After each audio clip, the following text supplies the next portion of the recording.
আচ্ছা বন্ধু, বলতো দেখি, মানুষকে সন্তুষ্ট করা বেশি সহজ না আল্লাহ তাআলাকে সন্তুষ্ট করা সবচেয়ে বেশি সহজ? তোকে ছোট্ট একটা গল্প বলতেছি, তাহলে বুঝতে পারবি। এক ব্যক্তি তার ঘোড়ায় চড়ে সফরে বের হলো। সঙ্গে তার বউ এবং ছেলে হেঁটে যাচ্ছিল। একটি গ্রাম অতিক্রম করার সময় লোকেরা বলল, দেখো দেখো, কত বড় নিষ্ঠুর ব্যক্তি! বিবি বাচ্চাদের হাঁটিয়ে মারছে আর নিজে জোয়ান মরদ সওয়ার হয়ে যাচ্ছে। লোকটি ভাবলো, লোকেরা ঠিকই তো বলছে। এই ভেবে সে নিচে নেমে আসলো এবং ছেলেকে ঘোড়ায় চড়িয়ে নিজে ও বউ হেঁটে যেতে লাগলো।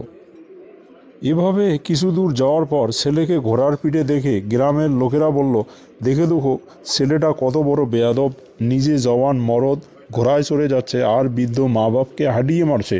লোকটি ভাবলো, এরা ঠিকই বলছে। সুতরাং এবার বউকে ঘোড়ায় বসিয়ে নিজে হেঁটে যেতে লাগলো। অতঃপর একটি গ্রাম অতিক্রম করার সময় লোকেরা বলতে লাগলো, একেই বলে বউয়ের মুরিদ। মনে হচ্ছে একেবারে বউয়ের কাছে বিক্রি হয়ে গিয়েছে। লোকটি ভাবলো, এরা ঠিকই বলছে। এই ভেবে বিবি বাচ্চা সবাইকে নিয়ে নিজে আবার ঘোড়ায় চড়ে বসলো। অতঃপর আরেকটি গ্রাম অতিক্রম করার সময় লোকেরা বলল, দেখো দেখো, এরা কত বড় নিষ্ঠুর! একসাথে কতজন মানুষ একটা ঘোড়ায় সওয়ার হয়েছে। লোকটি দেখলো এরা সবাই ঠিক বলছে। তাড়াতাড়ি সবাই নেমে পড়লো এবং লাগাম ধরে হেঁটে যেতে লাগলো।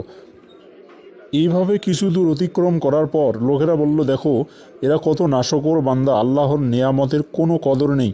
আল্লাহ এদেরকে যানবাহন দিয়েছেন, অথচ এরা সবাই পায়ে হেঁটে মরছে। লোকটি চিন্তা করলো যে ঘোড়ায় চড়ার কোনো পদ্ধতিই আর বাদ রাখা হয়নি। সুতরাং এখন ঘোড়ায় না চড়ে এই ঘোড়াটিকে হাঁটিয়ে না নিয়ে অন্য কোনো পদ্ধতিতে নিয়ে যাওয়া যায় কি না।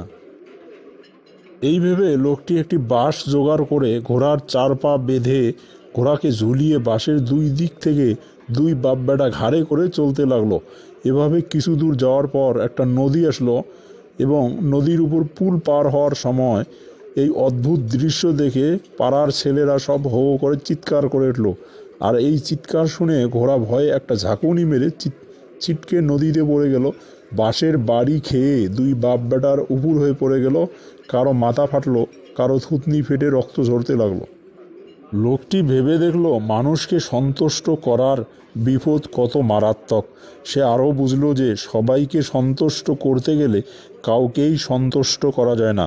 তাহলে এবার চিন্তা করে দেখ, আল্লাহকে সন্তুষ্ট করা সহজ না মানুষকে সন্তুষ্ট করা সহজ?